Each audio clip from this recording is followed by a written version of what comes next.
आपके बहुत जगह के वीजे रिजेक्ट हुए, लेकिन आज माशाल्लाह आप ब्रिटिश हैं। सर सबसे पहले तो मैं कहूँगा कि मायूसी जो है वो कुफ्र है। यूएई, आयरलैंड, यूके, यूएसए और ऑस्ट्रेलिया, किसी भी एम्बेसी में डन नाम की कोई चीज नहीं होती। और हमने लातादाद स्टूडेंट देन भेजे थे एज ए स्टूडेंट वीजे पे। आपको पाकिस्तान जाने के लिए पाकिस्तान एम्बेसी से वीजा लेना पड़ेगा। ब्रिटिश पासपोर्ट पे पाकिस्तान ऑन अराइवल नहीं है। हमारी टेलीकॉम इंडस्ट्री के बड़े जबरदस्त इंजीनियर यहाँ पे, बड़े होनहार इंजीनियर यहाँ पे मौजूद है। तो अब वो कैसे बाहर जाए पाकिस्तान से बाहर, अगर वो यूके में आना चाहते हैं? मेयर रात के 9 बजे सारे गटर के ढक्कन लगवा दे और सुबह 4 बजे कोई डंपर वो ढकना तोड़ दे और 6 बजे, 7 बजे, 8 बजे कोई हादसा हो जाए तो उसका जिम्मेदार कौन होगा?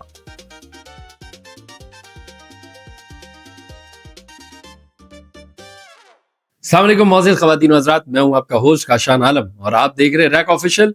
और रैक ऑफिशियल का प्रोग्राम फेस टू फेस। नाजरीन, पाकिस्तान जिंदाबाद, ये नारा तो अमर था, है और रहेगा, लेकिन आजकल इस नारे में थोड़ी सी तब्दीली आ गई है। लोग कहते हैं पाकिस्तान से जिंदा भाग, लेकिन भागे भी तो कहां भागे और कैसे भागे? लोगों के पास अवेयरनेस नहीं है, लोगों के पास कंसल्टेंसी नहीं है, लोगों के पास अपॉर्चुनिटीज नहीं है। और इतना टैलेंट पाकिस्तान में भरा हुआ है, चाहे वो फैशन इंडस्ट्रीज में हो, चाहे वो टेलीकॉम इंडस्ट्री में हो, चाहे वो इलेक्ट्रिकल फील्ड में हो। आज जो शख्सियत मेरे साथ मौजूद है स्टूडियो में, उनका काम ही यही है कि लोगों को अवेयरनेस देते हैं, कंसल्टेंसी करते हैं, अपॉर्चुनिटीज देते हैं कि पाकिस्तान से बाहर वो क्या काम कर सकते हैं और किस तरह अपना बिजनेस ओपन कर सकते हैं। चाहे वो यूके हो, यूएसए हो, कनाडा हो, मिडिल ईस्ट हो, केएस हो, यूएई हो, हर जगह वो अपनी रसाई रखते हैं और लोगों को गाइड करते हैं। और इनकी अपनी जो है यूके में जबरदस्त कंपनी रजिस्टर है जिसका नाम है अली इंटरप्राइजेस प्राइवेट लिमिटेड, और जिसके सीईओ आज हमारे साथ मौजूद है, जो कि सैयद हमाद अली के नाम से जाने जाते हैं, हमारे साथ मौजूद भी है। और आइए इनसे जरा बातें करते हैं कि आज ये हमें क्या क्या अवेयरनेस देने वाले हैं। अस्सलाम वालेकुम सर। वालेकुम अस्सलाम व रहमतुल्लाहि व बरकातुहू। जन्नतुल मकाम दोज़खुल हराम। सर, ये जन्नत और दोज़ख को आप फौरन मिला देते हैं अली भाई, मैंने कई शोज में देखा है, ये क्या वजह है? बहुत अच्छी बात है ना। मैं दुनिया में आपको सलामती और रहमती कह रहा हूँ और आखिरत में आपका मुकाम जन्नत हो और दोज़ख आप पे हराम हो। ये मेरी दुआ है सलाम के साथ। जबरदस्त जबरदस्त। सबसे पहले अली भाई, आपका आने का बहुत शुक्रिया। अपने बिजी शेड्यूल में से हमारे शो के लिए आपको टाइम आपने निकाला, ये हमारे लिए बहुत ही खुशनसीबी की बात। Thank you very much Kashan and then Jamal, ना मेरे फिल्म रेहान जमाल, तुम दोनों के लिए थैंक यू वेरी मच। क्योंकि रेहान से मेरा रिश्ता जो है वो पिछले 1-1.5 साल से बड़ा ही करीब, बड़ा ही दोस्ती, बड़ा ही मोहब्बत का, और उसने मुझसे वादा लिया हुआ था और मैंने प्रॉमिस लिया कि अब की बार जब मैं पाकिस्तान आऊंगा तो डेफिनेटली मैं आप लोग की पॉडकास्ट का हिस्सा बनूंगा और जो भी इंफॉर्मेशन आप लोगों को मुझसे चाहिए वो मैं शेयर करूंगा। आई डोंट नो कि लोगों को कितनी उसकी जरूरत है कि नहीं, लेकिन फिर भी thank you very much for having me. नहीं सर, आपसे हमने बहुत कुछ आज, नॉर्मली यहाँ पे सेलिब्रिटीज आते हैं जो अपनी हिस्ट्री बताते हैं, लेकिन आप जो आपसे हम बातें करेंगे वो लोगों के लिए ऑब्वियसली फायदेमंद होगी और अवेयरनेस होगी। बहुत सारे लोग जाना चाहते हैं, लेकिन मैं आपसे ही स्टार्ट लूंगा। एक शरीफाबाद का लड़का, शरीफ ही होगा वो उस वक्त भी और आज भी है, बिल्कुल नहीं था, ठीक है। और आपके बहुत जगह के वीजे रिजेक्ट हुए, लेकिन आज माशाल्लाह आप ब्रिटिश हैं। तो ये सब कैसे हो गया? क्या वहां जाके गोरी भाभी लिया है या ये स्ट्रगल थी और कैसे थी, जरा सा बताया हमें ताकि आजकल की यूथ को पता चले। सर सबसे पहले तो मैं कहूंगा कि मायूसी जो है वो कुफ्र है, हिम्मत नहीं हारनी। आपने एक हमारे मशहूर सियासतदान कहते थे आपको घबराना नहीं है, और सबको घबरा के चले, घबरा दिया उन्होंने। आज गैर आलम गैर सियासी रहते हैं, ये ना हो कि वो हमारा उधर निकल जाए पॉडकास्ट। कहने का मकसद ये है कि बिल्कुल जैसे हर नौजवान आज 17-18 साल की उम्र में दाखिल हो रहा होता है और पाकिस्तान और कराची के हालात देखते हुए, और उसको लगता है कि यार मेरा कैरियर बहुत दूर है, अभी मैं अभी 17-18 साल का हूँ, अभी तो मैं इंटर कर रहा हूँ, फिर मुझे बैचलर्स करना है, फिर मैं मास्टर्स करूंगा या मैं कोई काम भी सीखूंगा तो मुझे 3-4 साल लग जाएंगे। और अभी जो है मैंने शादी की भी बातें कर ली है 2-3 से, माँ बाप की भी जिम्मेदारी है, छोटे अमूमन हम सारे मिडिल क्लास लोगों को, और खासकर जो घर का बड़ा होता है, वो ये जिम्मेदारियां खुद से ही फील करने लगता है। अगर आपको कोई चीज पानी है और रिस्क हलाल से, सबसे पहले तो इम्पोर्टेंट आपको ये तय करना है कि आपको रिस्क हलाल ही कमानी है या मिक्स भी चलेगा, यानी हाइब्रिड वर्जन भी चलेगा, थोड़ा सा हलाल, थोड़ा हम तो इसी तरह हराम की माफी मांग लेंगे और हलाल पे और सवाब और चीजों की डिमांड अल्लाह में से करेंगे। या फिर हम जमीर को मार के बस जो हमें सही नजर आ रहा है हम वो करें, और बाकी अल्लाह उसका रसूल या मुल्क का कानून खासकर वो क्या कहता है। तो तकरीबन सऊदिया, आपने नाम लिया यूएई, आयरलैंड, यूके, यूएसए और ऑस्ट्रेलिया, इन तमाम मुल्कों से लात पड़ने के बाद, रिफ्यूज होने के बाद मुझे ये बात समझ में आई कि भाई जो कुछ करना है यहीं पे ही करना है, और हजारों पैसे इन एजेंट्स के पास बर्बाद करने के बाद, जबकि उनको पता है कि मेरा कोई केस बनता नहीं है। लेकिन एक बात आप लोग याद रखें कि एप्लीकेशन तो आप किसी भी कंट्री की कर सकते हैं, उनकी फीस दें और आप एप्लीकेशन अप्लाई कर दें और रिफ्यूजल ले लें। तो एजेंट जो आपको वो ये बता के करवा रहा होता है कि नहीं नहीं आपका ही केस है, आपका तो लग गया, समझ ले हो गया। और खासकर जो डन पे, मैं एक लफ्ज सुनता हूँ, डन पे वीजा लग जाएगा, आप इतने फलाने लाख दे दें, पता आप घर में बैठे हैं। मेरे भाई का आशान और दूसरे सुनने लिखने वाले, ऐसी कोई चीज नहीं है। किसी भी एम्बेसी में डन नाम की कोई चीज नहीं होती। वो करता क्या है तरीकेकार, वो आपसे डन डन कह के 15 लोगों से वो पैसे जमा करता है सबसे डन पे, और उनमें से एक या दो का उन्हीं के डॉक्यूमेंट्स की वजह से वीजा लगता है। उसकी एग्जाम्पल वो बाकी जो 13 रिफ्यूज होते हैं उनको दिखाता है। वो उन दो से कमाता है, आपके पैसों से उसको कोई लेना देना नहीं, वो जाया हुआ है, बर्बाद। मेरा अपना जाने का, जब मैं सब जगह से रिफ्यूज हो गया तो काशन भाई बड़े मजे की बात बताता हूँ, मैं खुद एजेंट बन गया। मुझे इतना तजुर्बा हो गया, मैंने कहा कि भाई मैंने ओ लेवल से 8 तक पढ़ा है, फिर मैंने मैट्रिक बोर्ड पे मैंने दिल्ली कॉलेज से इंटर किया, फिर मैंने आई कैफ सीए से पढ़ा है। तो मैं जो हूँ मैं क्यों नहीं कर सकता ये बात, मैं बता देता हूँ। मैं खुद एजेंट बना, मैंने यूके यूनिवर्सिटी, यूएसए, तमाम यूनिवर्सिटी कॉलेजेस को एक ईमेल की कि मैं आपको यहाँ पे प्रमोट करना चाहता हूँ और आपको genuine student. Then I was 18-19 year old और मेरा FE1 CA आई कैप में एडमिशन हुआ था। और आप यकीन करें कि मुझे यूके से कॉलेज ने एजेंटशिप भेजी, सवाल जवाब चीजें पूछा, वो आई विजिट पे उन्होंने मुझसे बात की और मैंने वहां से स्टूडेंट कंसल्टेंसी का काम अपना ही शुरू कर दिया। और मुझे याद है गुलशन इकबाल हसन स्क्वायर पे मैंने एक ऑफिस लिया, अपने पार्टनर होते थे कॉस्मोस कंसल्टेंट माहिर यूसुफ जई, उनके साथ मैंने पार्टनरशिप में काम शुरू किया और हमने लातादाद स्टूडेंट देन भेजे थे एज ए स्टूडेंट वीजे पे। और उसी में ही एक दिन कॉलेज ने मुझे फुल फी पेड एडमिशन दे दिया कि आप वहां आके पढ़ें और हम चाहते हैं आप आके वहां हमारे लिए काम करें, जब मैं उनके लिए यहाँ काम कर रहा था। जबरदस्त, माशाल्लाह। अब तो आप ब्रिटिश नेशनल हो गए दुनिया में। हाँ, मैं 2004 में 3 जा सकते हैं सर, अब आप हर मुल्क में जा सकते हैं माशाल्लाह। अब तो आप ब्रिटिश नेशनल 192 कंट्रीज में। 192। हाँ, मैं पाकिस्तान नहीं आ सकता ब्रिटिश पासपोर्ट पे। पाकिस्तान के लिए सर आप हंस रहे हैं, पाकिस्तान का वीजा चाहिए, ब्रिटिश पासपोर्ट पे आप पाकिस्तान नहीं आ सकते। जबरदस्त कंट्री है, गोरे यहाँ पे आके चाइनीज जॉब ढूंढ रहे हैं यहाँ पे आके, और मुझे बड़ी खुशी हुई है सुन के कि आपको पाकिस्तान जाने के लिए पाकिस्तान एम्बेसी से वीजा लेना पड़ेगा, ब्रिटिश पासपोर्ट पे पाकिस्तान ऑन अराइवल नहीं है। क्योंकि मेरे पास मेरा पाकिस्तानी पासपोर्ट एक्सपायर हो गया था तो नाइकॉप था नहीं, मैंने सोचा मुझे क्या बताना, अब जब पूरी दुनिया में जा सकते हैं तो मुझे पता चला, तो मुझे बड़ी खुशी हुई। तो फिर मैंने अपना पासपोर्ट बनवाया, ना कि मैं जाके वीजा लेता। मुझे बहुत बुरा लगता है कि मैं वीजा ले रहा हूँ पाकिस्तान का। तो ये पाकिस्तान की कहीं ना कहीं वैल्यू तो है, लेकिन ब्रिटिश नेशनल बगैर वीजे के ये आ नहीं सकता हमारी कंट्री में। अली भाई, ये तो आपने अपनी जर्नी बताई। अब हमारी यूथ जो इस वक्त पाकिस्तान से बाहर जाना चाहती है, जैसे हमारी टेलीकॉम इंडस्ट्री के बड़े जबरदस्त इंजीनियर यहाँ पे, बड़े होनहार इंजीनियर यहाँ पे मौजूद है, लेकिन उनको वो अपॉर्चुनिटीज नहीं मिलती, ना जॉब की मिलती है ना बिजनेस की मिलती है। तो अब वो कैसे बाहर जाए पाकिस्तान से बाहर? अगर वो यूके में आना चाहते हैं, अगर वो यूएसए में आना चाहते हैं, अगर वो कनाडा में आना चाहते हैं, अगर वो यूएई में आना चाहते हैं, तो क्या फर्स्ट स्टेप क्या करें? उनको आप क्या गाइडलाइन देते हैं? जो टेलीकॉम इंजीनियर है पर्टिकुलरली, या इलेक्ट्रॉनिक इंजीनियर्स हैं, इलेक्ट्रिकल इंजीनियर्स हैं, इन लोगों को अगर ये वाकई जेन्युइन इंजीनियर्स हैं तो इनको ये पता होना चाहिए कि अब इन लोगों का वक्त आ चुका है। पूरी दुनिया में इस वक्त हर चीज इलेक्ट्रॉनिक कार्स बन रही हैं, ईवी पोल्स लग रहे हैं, उसके लिए हमारी जबान में जिनको इलेक्ट्रिशियन कहते हैं वो लोग चाहिए। तो इन सबसे पहले इनको चाहिए कि अपनी फील्ड में जाके लिंक्डइन अकाउंट बनाएं, फेसबुक और इंस्टाग्राम रखें, बिल्कुल रखें, और पता नहीं क्या क्या होता है, टिकटॉक है और पता नहीं क्या है, लेकिन लिंक्डइन में अपनी profile as a electric engineer, telecom engineer, civil engineer या डॉक्टर या जो भी आपका आपकी 4 इयर्स डिग्री पेशा है, वो जाके अपनी फील्ड से, तो आप पाकिस्तान में तो जॉब ढूंढ रहे होंगे ना, आप एज ए टेलीकॉम इंजीनियर कहीं डाटा सेंटर में जॉब ढूंढ रहे होंगे, एज ए इलेक्ट्रिशियन आप कहीं जॉब ढूंढ रहे होंगे। वही फील्ड की जॉब आपको जिस कंट्री में जाने का विश है, मिडिल ईस्ट में, यूके में, यूएसए में, लिंक्डइन में जाके सर्च करें खाली telecom jobs, electrician jobs in UK. तो इस वक्त अली भाई, अली इंटरप्राइजेज प्राइवेट लिमिटेड जो कि यूके में एक ब्रांड बन चुका है, सो वो इस वक्त क्या ऑफर दे रहा है हमारी यूथ के लिए, हमारे इंजीनियर्स के लिए, हमारे टेलीकॉम इंजीनियर्स के लिए, हमारे फैशन डिजाइनर के लिए? क्या अगर आपके जरिए हम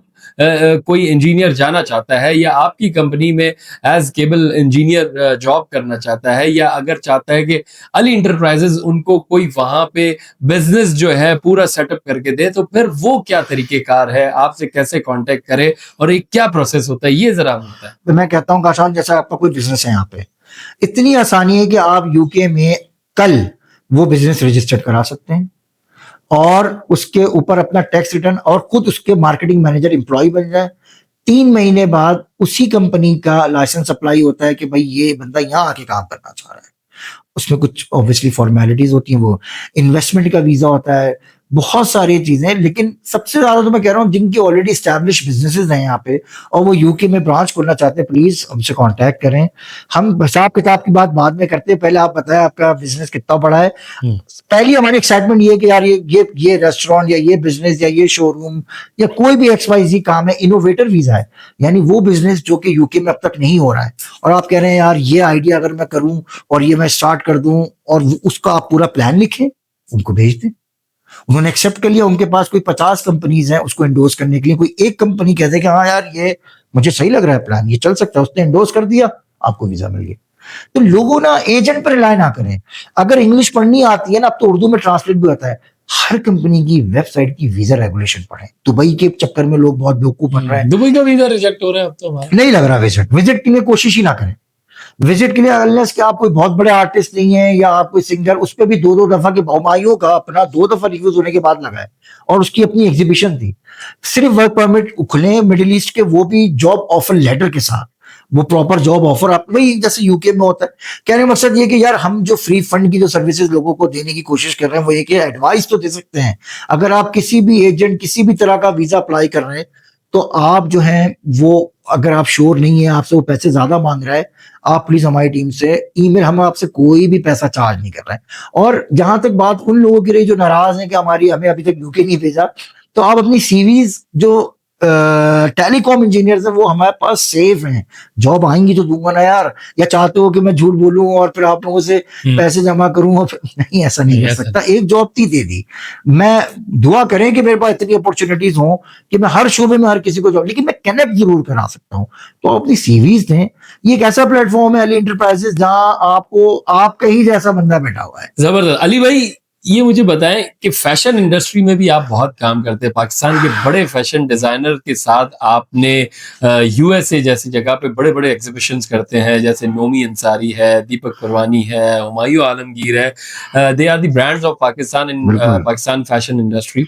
सो उनको आप यूएसए भी बुलाते हैं और उनके साथ भी आप काम करते हैं, तो फैशन इंडस्ट्री को भी रिप्रेजेंट कर रहे हैं आप माशाल्लाह। बिल्कुल। ये जब 2014-15 में मेरी ब्रिटिश नेशनलिटी हो गई तो मैंने सबसे पहले अपनी कंपनी अपने नाम से बिजनेस रजिस्टर्ड कराया। कई क्लाइंट बने पाकिस्तान के, जैसे हेयर क्लब, डॉक्टर नासिर का मैं नाम लूंगा, वो मेरे फर्स्ट एवर क्लाइंट थे इंटरनेशनल, और वो उनका अपना सिराज आज ग्रुप भी है। उनके साथ मैंने उनकी कंपनी को यूके में इंटरनेशनली आज भी मैं रिप्रेजेंट करता हूं और उस वक्त से कर रहा हूं। तो मेरे पास डिजाइनर कोमल नासिर से मैं नाम शुरू करूंगा कि कोमल नासिर डॉक्टर नासिर की वाइफ थी और ये लाहौर में शॉल, स्कार्फ और केप्स ये सब ये कर रही थी। ये मैंने कभी भी नहीं सुना था कि कोई डिजाइनर शॉल, स्कार्फ और औरतों को ढकने का और इस तरह का। तो मुझे बड़ा अच्छा लगा ये। तो उन्होंने मुझसे ऐसे ही कहा कि यार इनको शो में करवाना है, यूके के किसी भी फैशन शो में या एग्जीबिशन में इनको कराना है। और वहां से मैं पहली दफा हर आम आदमी की तरह मैंने सर्च किया कि यहाँ कौन शो कराता है। 3 नाम आए, उनको कांटेक्ट किया, पता चला वो पाकिस्तान के सबसे बड़े फैशन शो कराने वाले हैं। तो कोमल नासिर की मैंने उनको प्रोफाइल बेची, बताया, कहा। वो मान नहीं रहे थे कि लंदन के अंदर शॉल और स्कार्फ और ये केप्स कौन लेगा। मैंने कहा कि आप देखिएगा, क्योंकि हमारे यहाँ मुसलमान जो इंग्लैंड और अमेरिका के होते हैं बड़े कंजर्वेटिव होते हैं, वो बड़े दीनी किस्म के होते हैं। कट द स्टोरी शॉर्ट, इस तरह मेरी एंट्री फैशन शो में हुई और हमने 2 दिन में सोल्ड आउट। 2 दिन में कोई 25 से 30 हजार पाउंड सारी शो, वो लिमिटेड स्टॉक लेके आई थी कि बिके ना बिके। वहां लोगों ने, नवंबर का शो था कि गर्म शॉल्स और उनकी शॉल्स कश्मीरी शॉल्स, और आज भी तो वो माशाल्लाह उनसे मेरा बड़ा मतलब पूरी फैमिली से घर का रिश्ता है।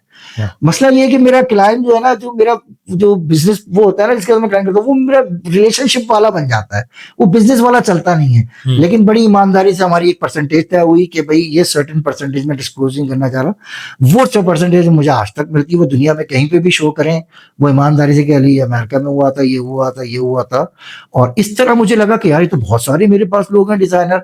वहां से 2016 में मैंने किसी का और का शो किया, 2017 में नोमी अंसारी और कोमल नासिर के साथ, और इंडिया के अपने डिजाइनर थे उनके साथ मैंने अपना फैशन शो पूरा किया। इंडिया पाकिस्तान लंदन फैशन और क्या नाम है, गुरबानी कौर, उनके साथ भी आप? उनके साथ उन्होंने इंडिया का पार्ट संभाला, हमने पाकिस्तान का संभाला मैंने। और आपने किसको संभाला?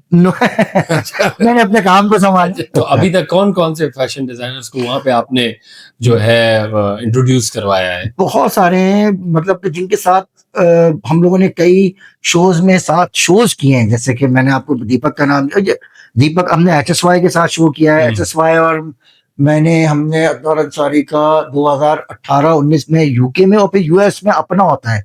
आपने लास्ट हुमायूं भाई के साथ भी किया? हुमायूं अभी 3 महीने पहले जी। और वो बहुत सक्सेसफुल हमारा हुमायूं का शो हुआ है। टूर था पूरा, Houston, Dallas, Virginia, New York, Chicago, in 6 हमने 20 दिन में किए हैं। अली भाई, क्योंकि अब आप यूके नेशनल है, ब्रिटिश है, लेकिन पाकिस्तान आपका उसी तरीके से आना होता है जिस तरह से कराची वाला आता है। सो 1997 के कराची और आज के कराची में क्या फर्क देख रहे हैं आप? हालात बहुत अच्छे हो गए। हाँ सीरियसली, यहाँ पे लॉ एंड ऑर्डर सिचुएशन बहुत अच्छी हो गई है, और लोगों को फैसिलिटीज ज्यादा नजर आती है मुझे। और मतलब कि पहले हम लोग के पास ये तस्वुर, इतनी चीजें मोबाइल और ये नहीं था, लेकिन अब जो है कि अब जैसे काम 2002 से लेके 2008 तक हुए थे, वो ब्रिजेस और वो अंडरपास और वो बस स्टॉप कई साल तक हमारे साथ चले। फिर ज़ाहिर हर चीज की मेंटेनेंस है, वो नहीं हुई। लेकिन अब मैं देख रहा हूँ कि दोबारा से अब ये जिस वक्त मैं लोगों को ये समझाना चाहता हूँ कि हाँ, देर सवेर हर मुल्क में होती है, काम लगते लगते लंदन और न्यूयॉर्क की कुछ रोडें 2-2 साल में बनी है यार, हम लोग वो रास्ते ही पूरी लेन बंद हुई है। मैं सोचता था हमारे यहाँ वाले को बेचारे इतने उधार पे लेके पुल बनाने वाले लोगों को भी इतना टाइम लग जाता है। लेकिन आप ये देखें कि जब वो ग्रीन बस बन रही थी, वो नॉर्थ कराची से उधर वाली, बड़ी मुसीबत थी। लेकिन यार कभी वो जब बन जाए तो कोई कैमरा ले आके वहां पे भी दिखाओ कि दुबई की स्टैंडर्ड की ग्रीन बस जा रही है यहाँ से लेके सदर तक। जो सरजानी का बंदा जो अब आधे घंटे में सदर पहुंच रहा है, उसकी खुशी का मैंने कोई पॉडकास्टर, कोई ग्रुप वाला उस स्टेशन पे जाते हुए वो बस दिखाते हुए अंदर से बाहर नहीं देखा। हाँ, सारे लोग मैंने देखे जो 2TV बसें दिखा रहे हैं, सड़कें दिखा रहे हैं, पॉजिटिव वाइब। यार मेरा मसला ये सही चीज है ना।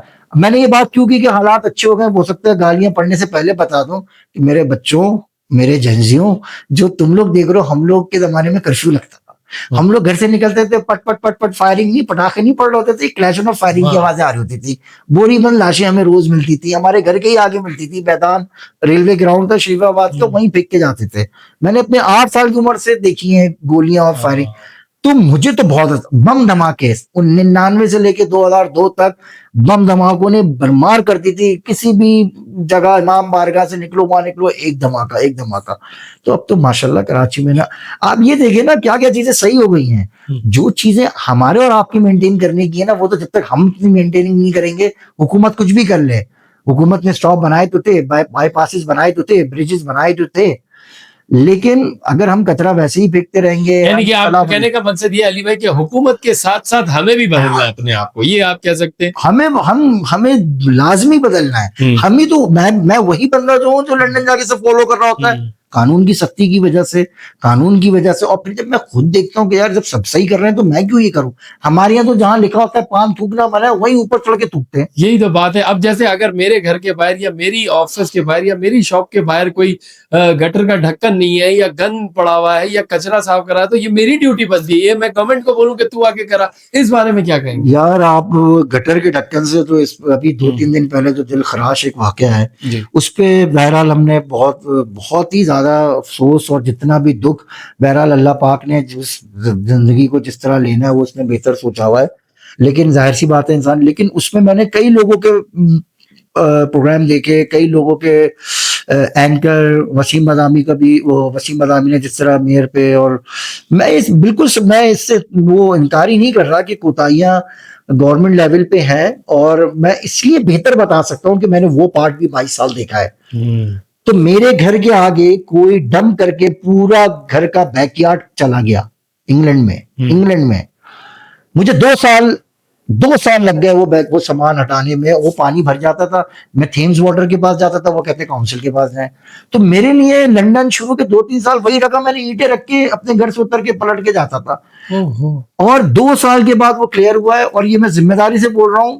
तो अगर यहाँ पे अगर मेयर की एक जिम्मेदारी, अगर मेयर रात के 9 बजे सारे गटर के ढक्कन लगवा दे, या जो भी जमात है या एनकेएम है या जो भी जमात है, जो भी जिम्मेदार, और सुबह 4 बजे कोई डंपर वो ढकना तोड़ दे और 6 बजे 7 बजे 8 बजे कोई हादसा हो जाए, तो उसका जिम्मेदार कौन होगा? तो हर चीज की जिम्मेदारी हुकूमत पे नहीं डालनी चाहिए। मैं जो वाकया का जिक्र करूंगा कि जो अभी बच्ची के साथ हुआ है, मैं यकीन करें कि मुझे ऐसा लगता है कि इस वाकये की सरासर जिम्मेदारी उस डिपार्टमेंटल स्टोर की सबसे पहले बनती है। चेज अप उसका नाम है, क्या घबराएं, उनकी मार्केट थोड़ी कर रहे हैं, उनका तो नाम वैसे ही चल रहा है कि भाई जब आप वो बाइक की पार्किंग आप यूज कर रहे हैं, वहां आपके कस्टमर खड़े होके आपकी दुकान में आके वो पैसे खर्च रहे हैं, वहां आपके बंदे खड़े होके बाइकों के 30-30 रुपए ले रहे हैं। तो अगर वहां कोई मैन होल दो दिन से खुला हुआ है, तो क्या आपके पास इतनी अर्निंग नहीं थी कि आप अपनी शॉप के सामने होते हुए आप मुस्तफा कमाल का वेट ना करें, आप मेयर कराची का वेट ना करें, आप जमात इस्लाम, यार आप 800 रुपए का टक्कर लेके लगा दें। बिल्कुल। तो आपकी अगर वो ढक्कन या वो गटर आपकी शॉप के एहताते में नहीं है, और वो बच्चा आपकी शॉप से निकल के वहां उसका अब्बा पार्क था बाइक पे और वहां पे चढ़ते हुए नहीं गिरा है, तो आपसे कोई शिकवा नहीं है। लेकिन अगर हम वो जगह, चाय वाले दुकान वाले आधी से ज्यादा जगह ही ले हुई होती है, तो उस जगह को सिर्फ यूज करना है और झाड़ू भी नहीं मारोगे, लेकिन दुकान के अंदर से दाखिल होकर उसको आपने सारे संगे मरमर का और एयरकॉन और ये सब लगाए। तो जिस तरह मैं अप्रिशिएट करता हूँ मेयर कराची ने आके अपोलोजाइज किया, बड़ी बात है, बड़ी बात है। तो अपनी गलती को मान लेना, तो यहाँ पे सारी बातें खत्म। नहीं, उन्होंने देखिए इस चीजों को पहली तकरीर जब उन्होंने की ना, तो वो ऑब्वियसली यार प्रेशर बहुत बड़ी चीज होता है, हर तरफ से आ रहा है, क्या करे क्या ना। लेकिन जब बंदा देखता है, खुद भी तो इंसान ही है ना, खुद की भी तो औलादी है, जब देख रहे, तो मुझे लगता है कि चेज अप के मालकान को सामने आके इसको एक्सेप्ट करके कि ये हमारी भी बड़ी कोताही है, माफी मांगे, उसको लगवाएं, ना कि सिर्फ उसको। जहां जहां तक उनकी पार्किंग कस्टमर्स की जाती है, वहां पे कोई ऐसी चीज है, ये मेक श्योर करने के लिए हमारा कस्टमर तो सेफ रहे ना। वो ऐसा ना हो कल को हमारा कस्टमर निकले और आए सामने आके अपोलॉजी करें, प्लस उनकी फैमिली के लिए कोई कुछ करे, कुछ ऐसा चीज करे कि उनके, अब आप वो चीज तो नहीं दे सकते, लेकिन उनके गम तो आप थोड़ा कम कर सकते हैं, लेकिन उनकी तरफ से भी पूरी खामोशी है।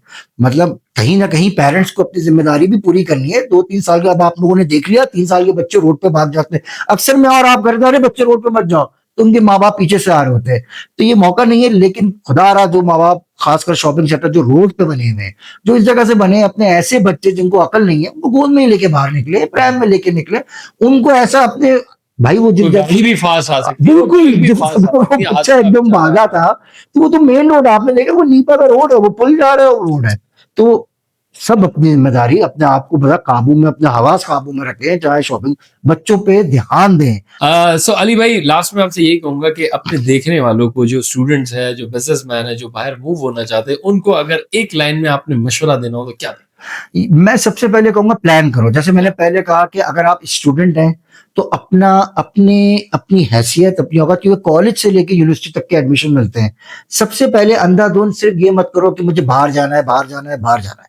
सबसे पहले आजकल ChatGPT आपको गूगल सब बता देता है कि किस कंट्री की वीजा। आप फर्ज करें एक स्टूडेंट है, एक वर्क परमिट होल्डर और एक बिजनेसमैन है, पहले स्टूडेंट से शुरू करते हैं। हमारे यहाँ किसी को पहचान नहीं है, बस अमेरिका चले जाओ, कनाडा चले जाओ, यूके चले जाओ। सबसे पहले तुम ये पता करो कि इस कंट्री में पहुंचने के बाद बगैर कमाए मुझे क्या क्या फ्री मिलने वाला है, वो किस कंट्री में है। अली भाई माशाल्लाह, जो आपकी पर्सनालिटी है, आप बड़ी अच्छी बातें करते हैं और सीखने को, शेर व शायरी का भी आपका कुछ मिजाज है। बिल्कुल बिल्कुल, शेर मैं बहुत सुनता भी हूँ और मैंने कभी बहुत पहले कभी 2-3 ऐसे लिखे भी थे, लेकिन ये कि सुनता हूँ, शौक है बिल्कुल, और मौका कुछ लगता है हमें तो भी अगर सुना दे तो। एक शेर मैंने अभी रिसेंटली सुना है। अब मुझे ना पूरा प्रॉपर कहना अगर कहा सुना माफ, तो वो शेर मुझे बड़ा पसंद आया। तो वो शेर वो मेरा नहीं, वो किसी का है। नहीं हम में कोई अनबन नहीं है, नहीं हम में कोई अनबन नहीं। नहीं हम में कोई अनबन नहीं है, वाह। बस ये है कि अब वो मन नहीं है। मैं खुद को सुलझा रहा हूं, मैं खुद को सुलझा रहा, तुम्हें लेके कोई उलझन नहीं। वाह वाह वाह,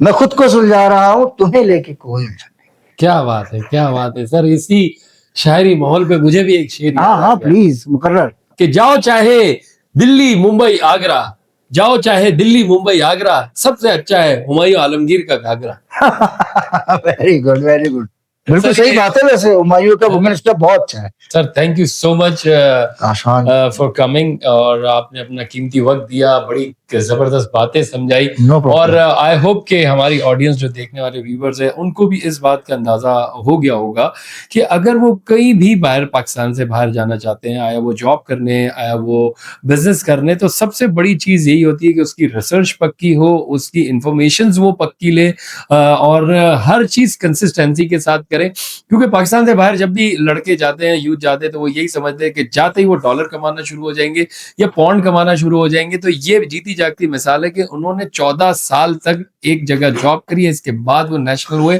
और आज माशाल्लाह अल्लाह ताला ने वो उन्हें मुकाम दिया है। सो पेशेंस लाजिम होना चाहिए और विल बहुत। पावर लाजिम होनी चाहिए। तो और आपकी कंसिस्टेंसी ऑफ हार्ड वर्क लाजिम होगा तो अल्लाह पाक भी ये चीज देखता है और उसके वक्त पे उसको वो जरूर नवाजता है जिस चीज के लिए वो मेहनत करता है, और रिस्क के हलाल के लिए वो जो कोशिशें कर रहा होता है, तो उसके वक्त उसे जरूर मिलती है। आई होप सर आपको ये जो है, जो हमें एडवाइस दिए हैं हमारे व्यूअर्स को, वो इंशाल्लाह आपसे जरूर कांटेक्ट करेंगे। आप इन्हें सीवी करें। और बहुत अच्छी इन्होंने बात कही है कि अगर आप कोई भी कंसल्टेंसी करना चाहते हैं तो इनके फ्री ऑफ चार्ज इनकी टीम आपको कंसल्ट करेगी, आपको गाइड करेगी। जब अगर कोई आपका काम हो जाता है और अगर आप उस जगह तक पहुंच जाते तब जाके इनका कोई सिलसिला होगा, लेकिन गाइडेंस के ये कोई पैसे नहीं लेते। इनकी सिर्फ कोशिश होती है कि किसी को अच्छी सलाह भी मिल जाए और उसका अच्छा काम हो जाए, तो वो फिर इनको अल्लाह की तरफ से देन हो जाती है। तो आई होप ये आज की पॉडकास्ट आपको पसंद आई होगी, और जाते जाते यही कहूंगा कि सब